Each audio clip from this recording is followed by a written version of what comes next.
바닥으로부터 영광된 자리까지 다 경험했던 그런 베드로가 믿음의 후배들에게 편지하고 있습니다. 여러분 힘든가요?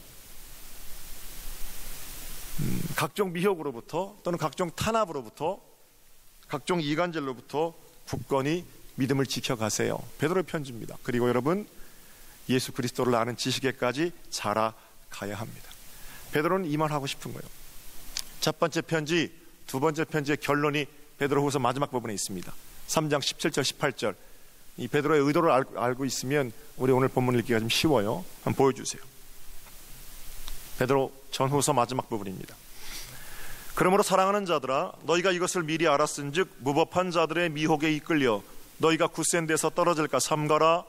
오직 우리 주 예수 그리스도의 은혜와 그를 아는 지식에서 자라가라. 영광이 이제와 영원한 날까지 그에게 있을지어다. 베드로 편지의 결론입니다.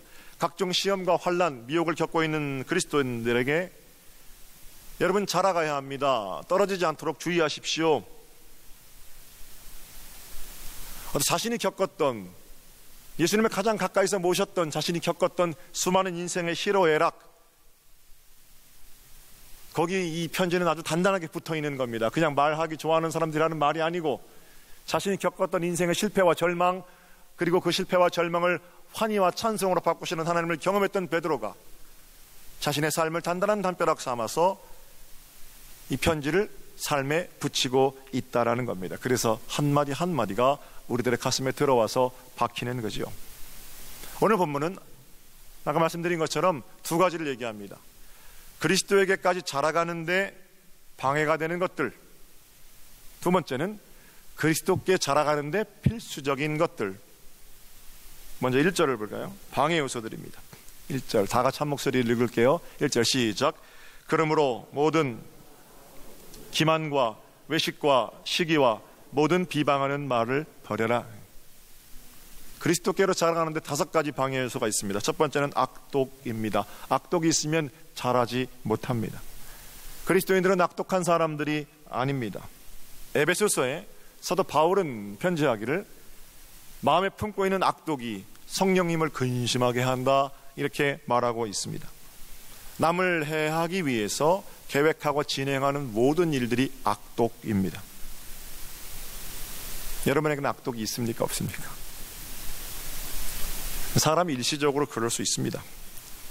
그런 대부분 사람들은 밤새 그 원한 품고 배가 파주리라 이렇게 잠이 들었다가도 아침이 되면 맑게 떠오르는 태양을 보고 제정신이 듭니다. 그럴 수도 있겠지. 또 믿음의 사람들은 아침에 주시는 햇살을 가운데에서 하나님 말씀도 듣지요.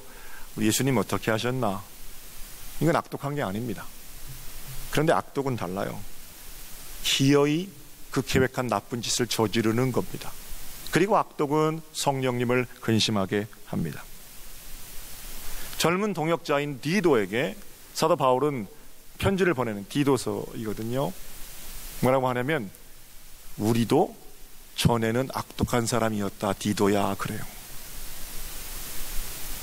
너는 악독과 전혀 관련이 없는 자가 아니고 예수 그리스도를 알기 전에는 나도 너도 악독한 사람이었다는 겁니다. 그러나 예수 그리스도의 보혈로 새롭게 되었다. 저는 그 디도서 편지를 읽으면서 전에는 우리도 악독한 사람들이었다, 이 말이 오히려 위로가 됩니다. 나는 한 번도 악독한 사람이 아니었다. 그리스도인들은 한 번도 악독하지 않아야 한다, 이랬다면 아마 말씀 가운데 절망했을 거예요. 우리 가운데 악독이 있거든요. 사랑하는 성도 여러분, 때로는 순간적인 감정으로 또는 어떤 원한으로 사람이 악독해질 수 있습니다. 구원받은 다음에도 그렇고요. 목사 노릇하면서도, 장로 노릇하면서도, 권사, 집사, 거룩한 성직을 따라 살면서도 순간적으로 악독해질 수 있다라는 겁니다. 그러나 진짜 그리스도인들이라면 악독을 멀리하고 하나님 아버지께로 돌이켜야 합니다. 그리스도인들의 능력은 악독하지 않은 능력이 아니라 그리스도께로 돌이키는 능력이거든요.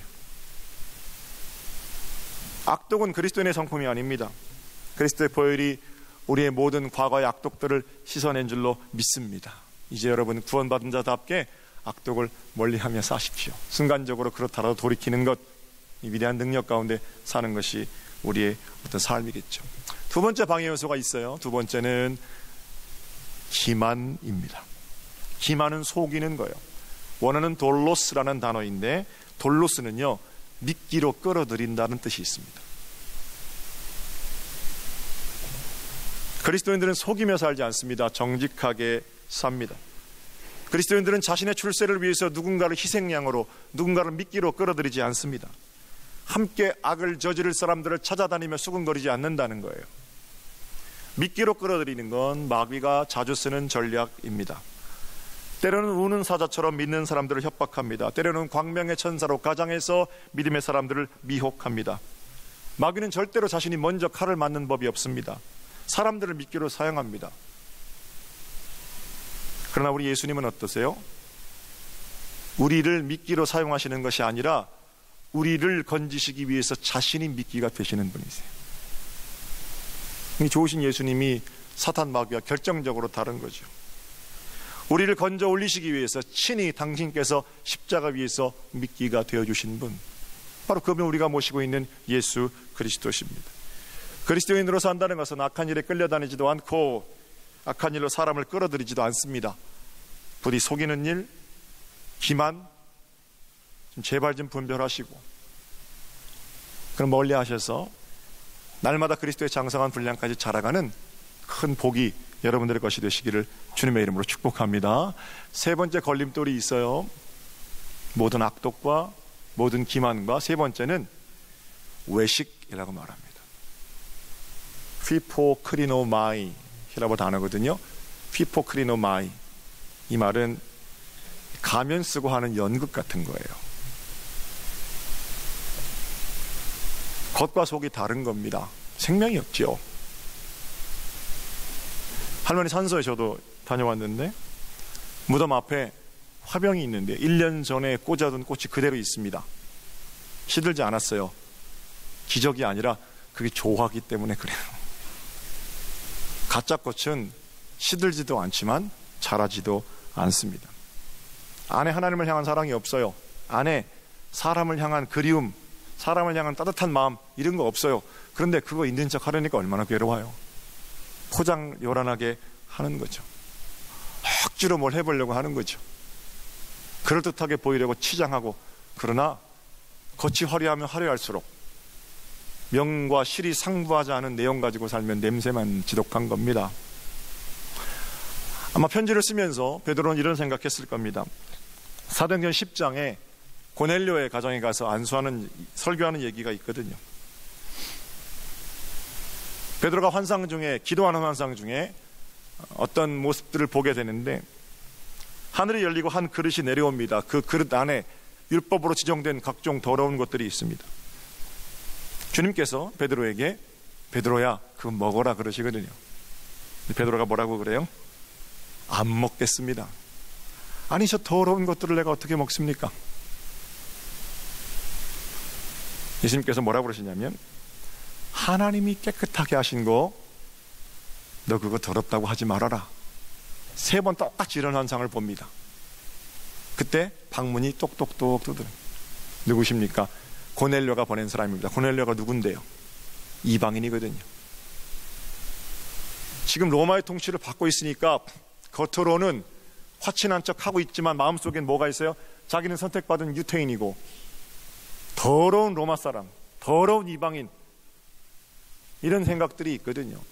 외식, 그 외식으로 인한 차별, 이런 것들이 마음속에 있는, 겉으로는 깨끗한 척하지만 안에는 온갖 더럽고 사람을 미워하고 사랑하지도 않고 한 번 더 사랑해보자 하는, 이방인들은 지옥의 땔감이라고 생각하는 아주 잘못된 생각들이 그 안에 있는 거거든요. 이런 생각으로 사람들도 만나고 구제도 하고 이야기도 하고 대화도 나누고 그럽니다. 그러나 마음속에 사랑의 발로가 없기 때문에 그냥 그건 거지 동량 주는 겁니다. 말씀을 읽기도 합니다. 손을 내서 손을 올리고 기도도 하고요. 큰 소리로 찬송도 하고 자기 혼자 제일 잘 믿는 것처럼 요란스럽게 믿습니다. 그러나 사람 있을 때만 그렇게 합니다. 그게 외식입니다. 정작 자신의 중심은 너무 더러워서 진짜 더러운 걸 못 보는 거죠. 이방인들이 더러운 게 아니라 한 번도 예수님 생각하지 않았던 자신의 마음, 욕심에 꽉 붙들려 있는 이게 더러운 거죠. 깨끗함과 더러움에 눈 먼 거예요. 그러니까 외식하는 사람이 믿음이 자랄 수가 없지요. 그 언제 압니까? 진짜인지 가짜인지 언제 알아요? 풍랑 오면 알아요. 바람 불면 진짜 노련한 뱃사공인지 믿음 좋은 뱃사공인지 아니면 그냥 신용만 하고 있는 건지 안다 말입니다. 네 번째 버려야 할 것은 시기입니다. 시기심은 우리를 자라지 못하게 합니다. 저는 교회 안에 많은 시기가 있음이 염려스럽습니다. 그러나 저희 교회는 안 그런 교회라고 생각하는데, 더 좋은 믿음의 교회가 되기 위해서 시급하게 우리가 버려야 할 것이 시기하고 질투하는 마음입니다. 왜 시기 질투가 생기냐면요, 그 마음 교만해서 그렇습니다. 그런가 하면 잠언 14장 30절에는 평온한 마음은 육신의 생명이지만 시기와 질투는 어떻게 한다 그래요? 뼈를 썩게 한다 그래요. 한 고명한 수도사가 금식하며 수행 중이었다고 그럽니다. 마귀가 그 수도사를 유혹하려고 갖은 수단과 방법을 동원합니다. 첫 번째는 그 마음 가운데 의심을 넣어주는 거예요. 내가 이렇게 혼자 기도한다고 세상이 달라지나? 두 번째는 그날 밤에 너무 무섭게 한 거예요. 공포가 수도사 가운데, 그 의심과 공포. 그런데 수도사가 의심이 생길 때마다 아니지, 하나님 봐야지, 공포가 올 때마다 우리 하나님 봐라, 점점 더 믿음이 단단해져 가는 거예요. 정력으로도 유혹해보고 물질로도 유혹해보고 명예욕으로도 유혹해보고, 근데 수도사는 점점 더 믿음이 단단해져 가고 하나님께 가까이 가기만 하는 겁니다. 그러다가 마귀가 안 되니까 마지막 방법을 동원했다고 그래요. 가서 귓속말로 수도사한테 이렇게 말합니다. 당신 친구가 이번에 주교에 당선됐다네. 수도사가 얼굴이 울그락불그락하며 바로 수도를 접고 그 친구를 만나러 갔다고 그래요. 시기하는 거, 여러분과 저 삶의 모습하고 아주 밀접하게 연결되어 있습니다. 최초의 살인이 시기로부터 비롯되었습니다. 마음의 시기심 잘 다스릴 수 있을 것 같지만 우리가 믿음 안에 자라는 걸 결정적으로 방해하고요, 방해할 뿐만 아니라 우리의 뼈를 상하게 한다. 성경의 말씀이 진리이지요. 마지막으로 우리를 자라지 못하게 하는 것은 비방입니다. 블라스페미아라는 히라보 단어입니다. 이 비방하는 것은 욕설하고 조롱하고 타인의 명예를 훼손하고 그런 겁니다. 더 긴 말씀 제가 드리지 않을게요. 사랑하는 성도 여러분, 이러한 것들, 악독, 기만, 외식, 시기, 비방, 참으로 끔찍한 것들이거든요. 그런데 한번 생각해 봐야 되는 겁니다. 지금 사도 베드로가 보내는 이 편지 수신자가 교회 밖에서 악을 일삼는 악당들이 아니라는 거예요. 베드로전서 1장에 분명히 수신자를 디아스포라 유태인들, 하나님께서 택하신 백성들, 믿음의 후배들, 그리스도인들에게 편지를 보내고 있다는 겁니다. 1장 2절에 수신자가 있는데, 곧 하나님 아버지의 미리 하심을 따라 성령이 거룩하게 하심으로 순종함과 예수 그리스도의 피 뿌림을 얻기 위하여 택하심을 받으려게 편지한다. 홍해를 건넌 사람들이 이 편지 수신자예요. 예수 그리스도를 믿고 거듭난 삶을 살고 있습니다라고 말하고 있는 저와 여러분이 이 편지의 수신자라는 겁니다. 그럼 제가 빨리빨리 한번 고쳐서 물어볼게요. 여러분과 제 안에 악독이 있습니까? 우리도 전에는 악독한 사람들이었습니다. 그러나 그리스도의 보혈이 우리의 악독을 씻어냈습니다. 악독을 멀리하면서 하십시오. 우리 안에 기만이 있습니까? 전에 예수 없이 살 때는 나 성공한 거 출세하는 건 목적이기 때문에 남을 또는 다른들을 끌어다가 각종 돌로스, 미끼로 사용했습니다. 그러나 이제는 내가 생명의 그물질을 위한 미끼로 사용되기를 원합니다. 우리 안에 외식이 있습니까? 나는 그런 대로 괜찮은 사람이라는 착각, 그것으로부터 사실은 외식이 시작됩니다. 그 자유하셔야 되고요. 우리 안에 시기와 비방이 있다면 하나님 앞에 진심으로 회개하고, 하나님, 이제 내 입술은 두 번째 생명을 사는 입술입니다. 더 이상 내 입술에는 시기와 비방이 없습니다. 그 사람 앞에서 하지 못할 말이라면 그 사람 없는 데서 하지 않겠습니다. 이 믿음의 사람들의 삶의 모습이에요. 요즘 블랙박스 있잖아요. 블랙박스.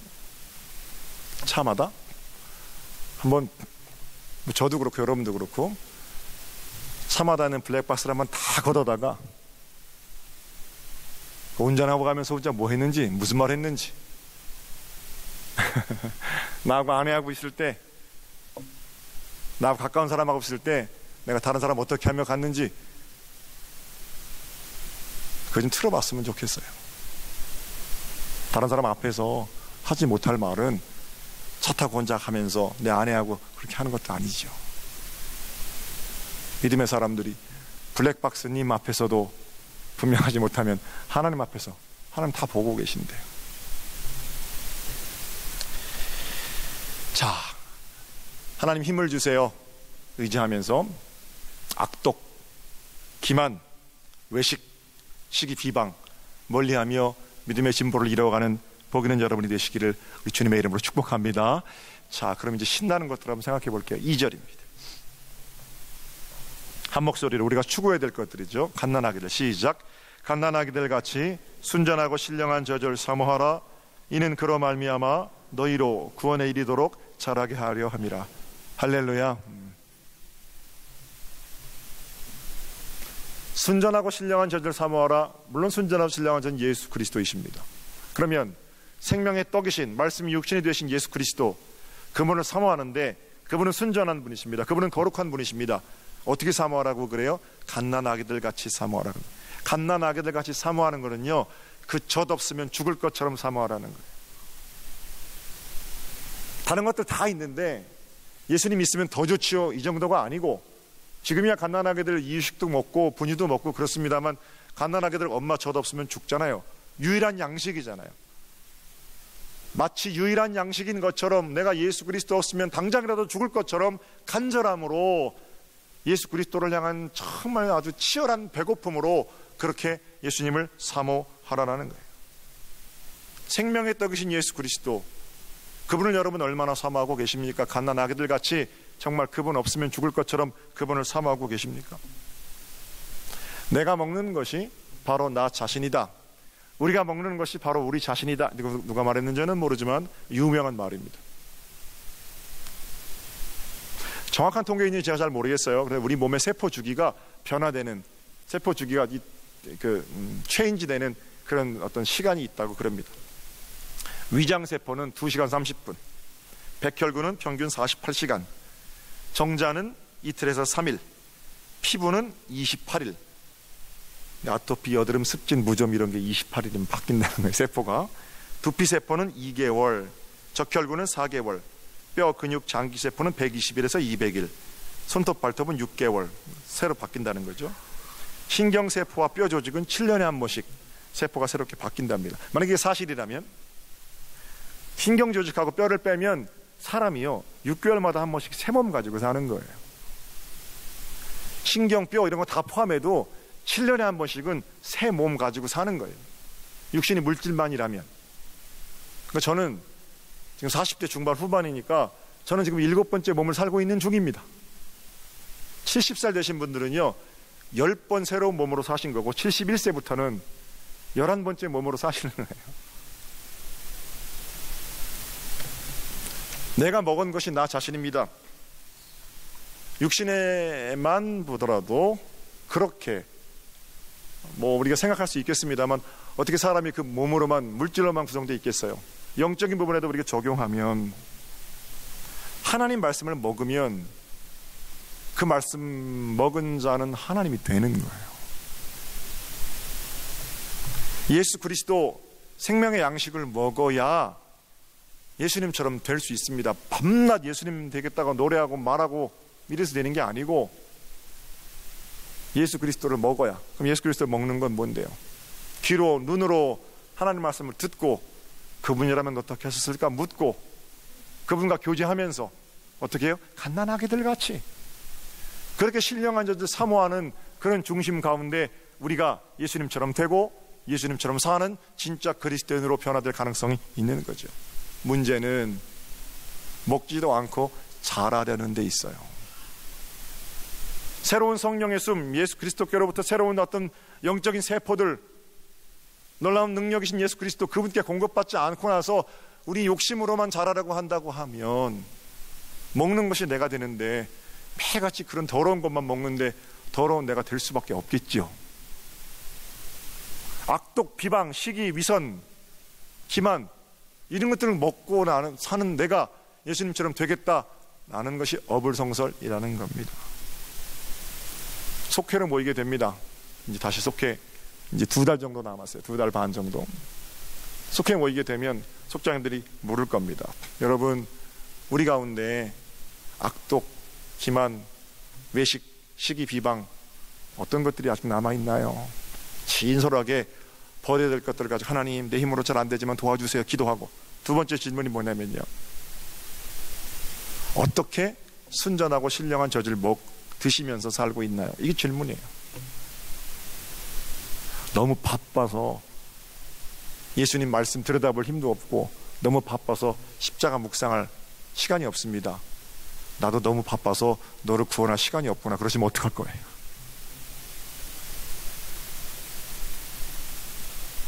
제가 지금부터 한 15년 전에 20년 가까이 됐네요. 감독님 감독선거 운동을 하려고 경기연의 장로님들, 그 당시에만 해도 총회 대표 선거인단이 약 300명 정도 됐는데요, 230분의 장로님들의 가정들을 방문했습니다. 이번에 감독선거에 나온 누구입니다. 이런 연회를 만들겠습니다. 그리고 이제 말씀드리면 우리 장로님들, 경기연의 장로님들이, 목사님 그래도 우리 감독님이 꽤 이름 있는 부흥사잖아요. 감독님 이리 오세요. 자기 방에, 집으로 데리고 가서 자기 방에 가서 기도상 붙들고 성경책 붙들고 기도해달라는 장로님들이 많으셨어요. 10명 중에 7명은 경기연의 장로님들은 자기 집에 기도방이 있어요. 여러 가지 상황 때문에 매일 새벽에 예배당에 찾아가지는 못하지만, 여러 가지 상황 때문에 내가 수요 예배, 금요 예배 다 나오셔야 되는데 장로님들 잘 나오시지는 못하지만 뭐가 있는 거예요? 날마다 무릎 꿇고 30분 1시간씩 기도하는 기도방, 말씀 보는 방이 있는 거예요. 그래야 장로님이에요. 권사님, 집사님이 하루에 1분도 10분도 예수님 생각하지 않는데 입술로는 신령한 젖, 순전한 젖, 예수 그리스도 사랑합니다, 그거 하고 사랑하고 싶은 거 하고 사랑하는 거하고는 다른 거잖아요. 사랑하면 시간을 내야죠. 사랑하는 사람을 위해 드리는 시간이 뭐가 아깝습니까? 사랑하지 않으니까 외식하고 기만하고 때로는 악독도 제어하지 못하는 그런 아주 무늬만 예수, 능력을 행하지 못하는 예수, 이렇게 입술로만 믿는다고 고백하는 거죠. 다시 마음을 좀 정리하셔야 돼요. 어떻게 해요? 순전하고 신령한 젖을 얼마나 사모하는가. 이번 주 숙장님들이 분명히 물으실 겁니다. 나는 이렇게 기도하고 있어요. 우리 제자훈련에서 다 같이 수료하신 분들 속장님들이거든요. 그분들 다 약속했어요. 하나님 앞에서 5분 10분 작게 나도 내가 하나님 앞에 어떻게든 말씀을 보면서 살겠다. 앞으로 평생. 그 굳은 결심들 다 어디 가신 거 아니잖아요. 이제 시작하시면 돼요. 다시. 난 이렇게 아침에 출근차에 가면서 말씀 보고요, 난 자기 전에 꼭 5분 이상은 이렇게 기도하면서 잠을 자고요. 그렇게 하나님과의 교제의 시간을 나눌 때 당신은 어떻게 순전하고 신령한 저를 사모하고 계십니까? 이 무릎 앞에서 나도 이제 속장님처럼, 나도 이제 장로님처럼 그렇게 묵상하며 살기를 원합니다. 그럼 어떻게 되는 거예요? 바로 그 순간부터 생명의 자람이 시작되는 거예요. 나는 오늘이 또는 이번 주간 어떤 날이 다시 생명이 자라나는 복된 첫날이 되기를 주님의 이름으로 축복합니다. 너무 바빠서 못한다고 하지 마세요. 마음이 비어있는 상태로 있는 게 아니고요, 예수 그리스도를 채우지 않으면, 하나님 말씀을 채우지 않으면 그 자리에는 악독과 비방과 시기와 외식이 채워지게 되어 있어요. 사랑하는 성도 여러분, 내가 어떻게 구원받았는지를 반추하고 나를 인도해 가신 하나님을 기억하며 오늘도 순전하고 신령한 젖을 어떻게 해요? 갓난아기들 같이 사모하심으로 구원에 이르도록 자라는 복된 믿음의 승리자들이 되시기를 우리 주님의 이름으로 축복합니다.